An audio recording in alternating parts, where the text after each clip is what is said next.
Hello, hello, hello, hello. Welcome, welcome, welcome to Radio Free Wall Street.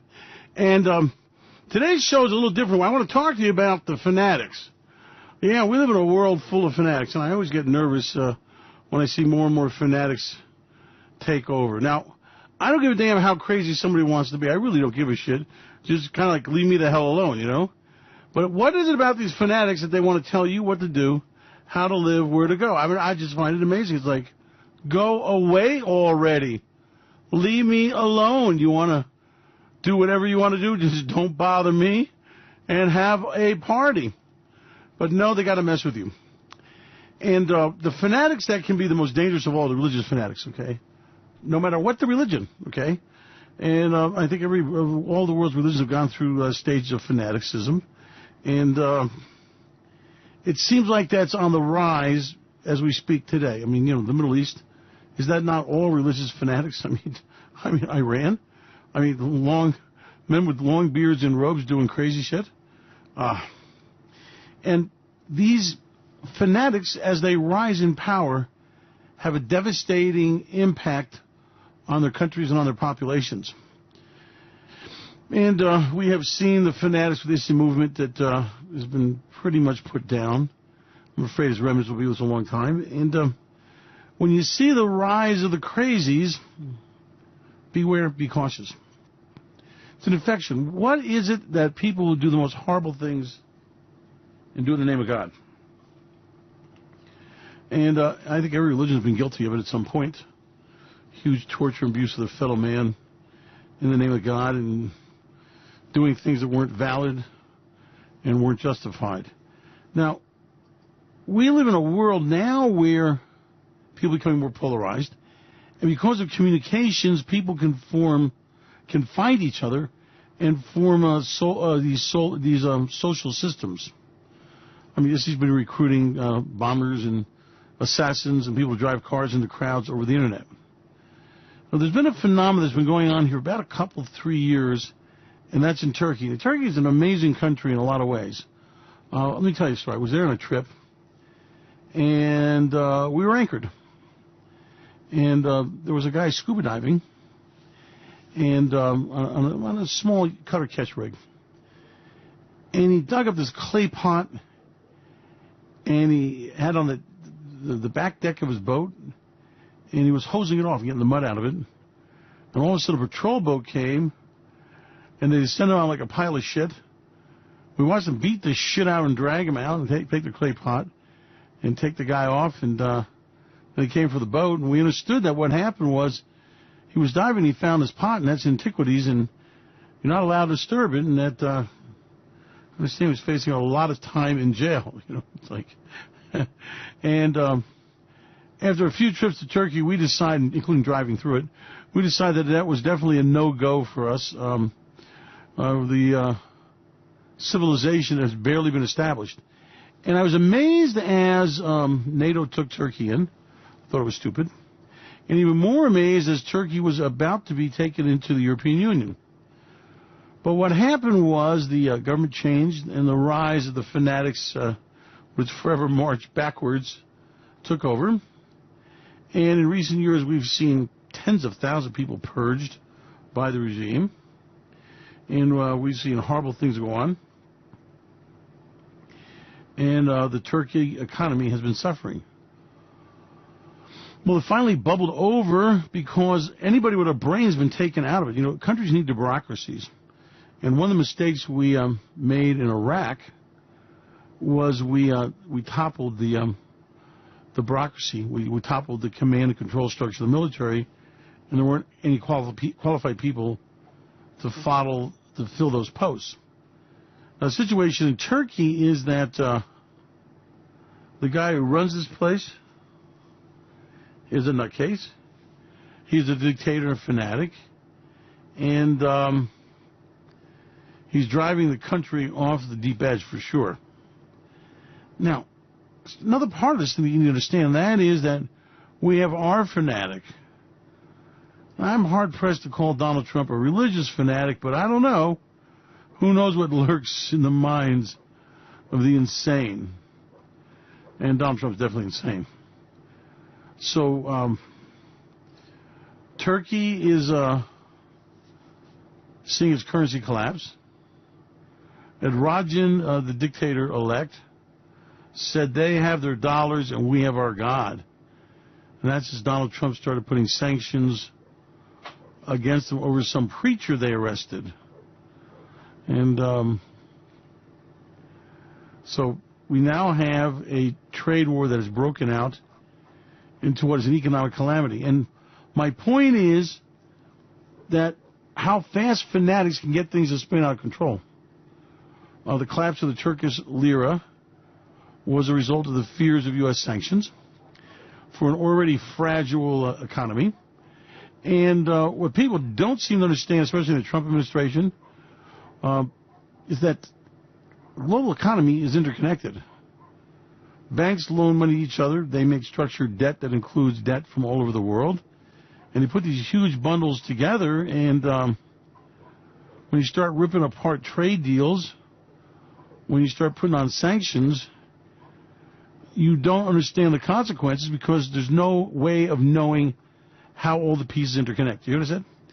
In the trade wars we've started, the supply chains are very long and very complicated, and an origin label is not enough to really tell you what's going on with products. Now, we've got a situation where Turkey has pretty much dropped out of contention for the European Union. There's a real problem with their collusion with Russia. A lot of problems all around the world with collusion with the Russians. Well, they're colluding with the Russians, and they're members of NATO, and they're moving closer towards more of a Muslim fanatical fundamentalism.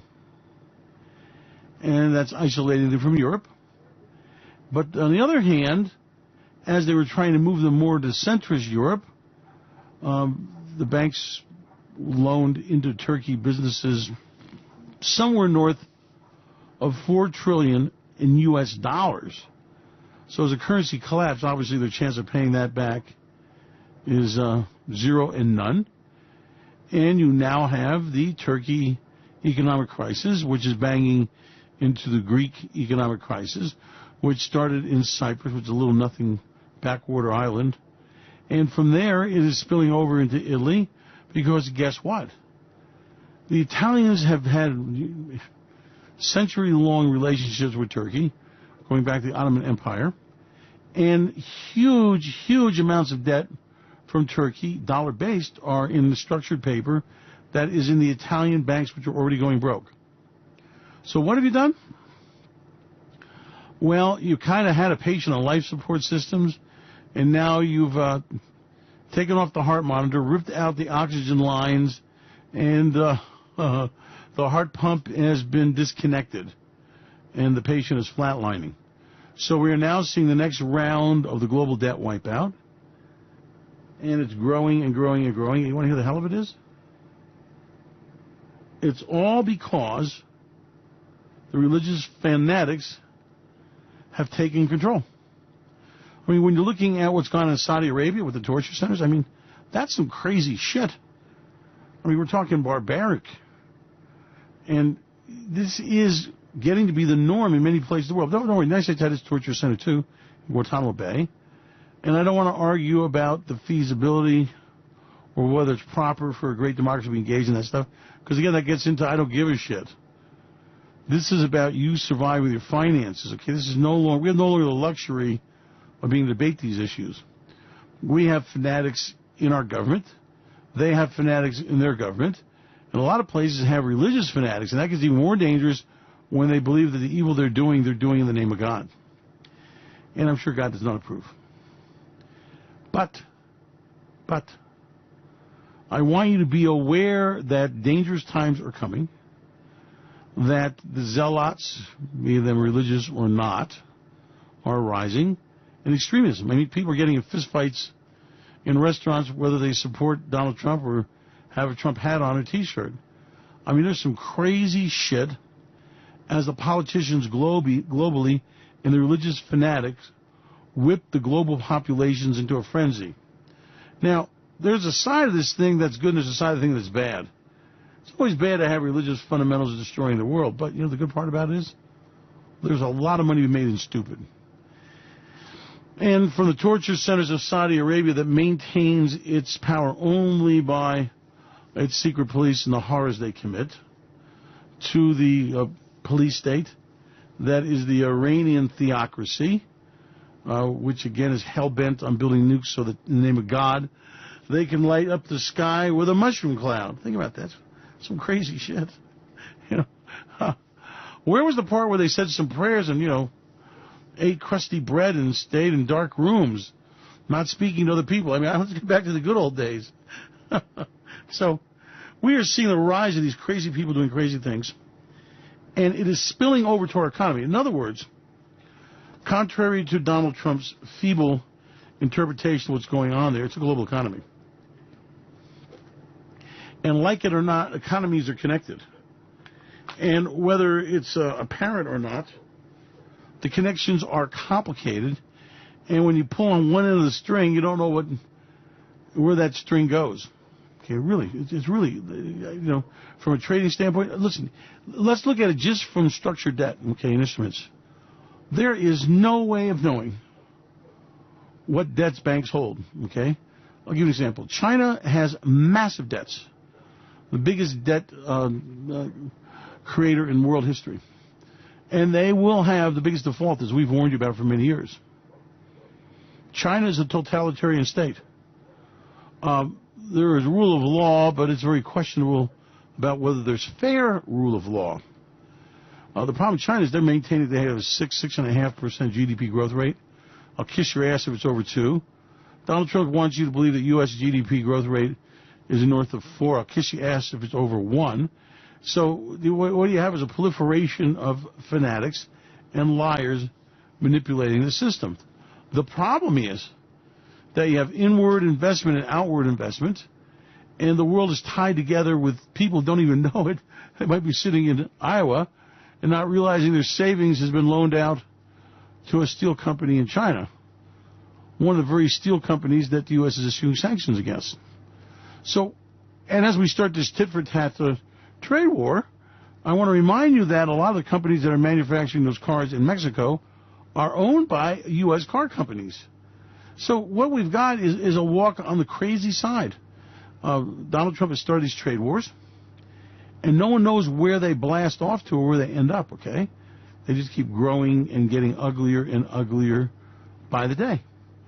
And today was a great example of how quickly these trade disputes can get out of hand, how they can topple weak economies, and how they cost everyone. I mean, all around the world, stock markets folded up today. Not a crash. It was more of a hiccup. The euro finished its year-long drop to new lows, as did the pound. Thank you. That's very nice. We recommend everybody get out of that and take profits in that. Gold has hit multi-year lows. Why? Well, what most people don't know is that Turkey realized it was isolating itself and that it had a problem with the credibility and the backing of its currency. So they hatched a plan where they decided, well, since we got this problem, let's buy massive amounts of gold, which they did. But the problem is, when they bought that gold, they bid the price up, and that's what the gold rally was. And when they ran out of money, they've been quietly liquidating gold. So much so that Fidelity has actually changed the name of some of its great big loser precious metal funds that are losing beaucoup amounts of money.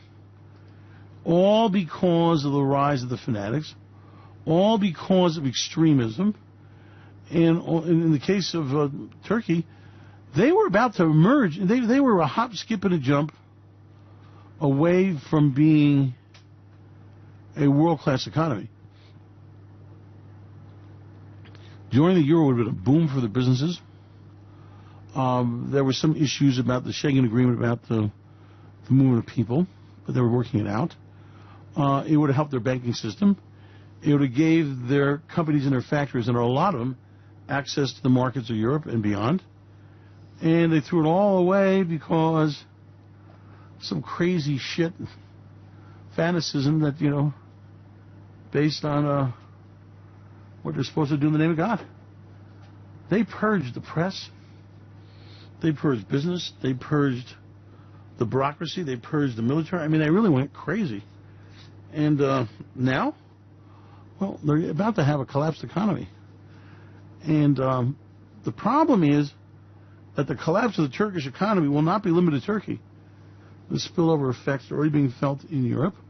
I pointed to the Italian banks, which have huge exposure. So do the English banks. So do Spanish banks. And it's one of these situations that you just don't know where this thing's going to end up. And again, over what? Donald Trump wanted to sanction or steal over some preacher that is under house arrest? You don't do that crazy shit. In other words, they send a gesture by letting them out of their gulag-type prison. But then they put them on house arrest.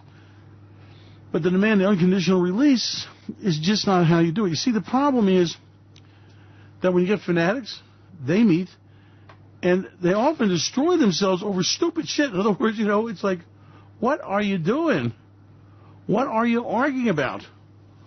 I always ask, I am not unfamiliar with disputes, and when I get into them, when I'm about to get into them, I think this very careful question of, what do I stand to gain, and what do I stand to lose?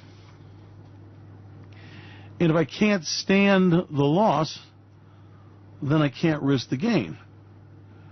Now, in the shit that's going on with Donald Trump, in the vast inexperience of himself, his staff, his White House, they have made incredible mistakes in dealing with fanatics. Kimmy on nunchucks. Woo!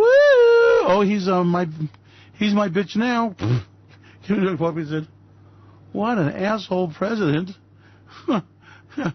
I agreed to nothing and I agreed to everything, and let's continue enriching the uranium and let's get the plutonium placed because it's nuclear bomb factory time. So it really is a warning sign of that we should be very careful about the assholes we make president of the United States. I mean, there should be like a literacy test, qualification to run, because these people that we're getting are really got their heads up their ass. They are not familiar with world issues. They can't locate most of the countries on a map. They don't understand the historical significance. And they don't understand how quickly things can spin out of control. And, it's crazy shit. And Donald Trump is falling to every trap set for him. He is in this mindless trade war. And today was just an example of just a little blow-up. Okay, just a little blow-up. Now, the nice thing about these little blow-ups is we can make a lot of money off of them. And I urge you to get aggressive in your trading and take advantage of predictable moves, because the Looney Tunes and the religious fanatics are duking it out against each other, and they're making colossal mistakes, and they will cause colossal economic repercussions that are tradable, and there is a lot of money to be lost and a lot of money to be gained. Doing nothing is not an option. And people are just sitting here not understanding these trade wars, not understanding the genie that we've let out of the bottle, not understanding that once you get this trade war and the tit for tat starts, well, it's hard for anybody to back down, and then you got to pick up the pieces and put it all back together again. It's a hell of a lot easier to negotiate a deal than to shatter everything and start over again. Okay, if you have a bad deal, and believe me, the world's full of bad deals, that's okay. The deal is that when you've got a bad deal and you've still got a structure, well, you've got some facility where you can make a bad deal into a good deal and negotiate yourself a better position. The Art of the Bullshit Deal, which was part of a book they never wrote or read, was a fiction.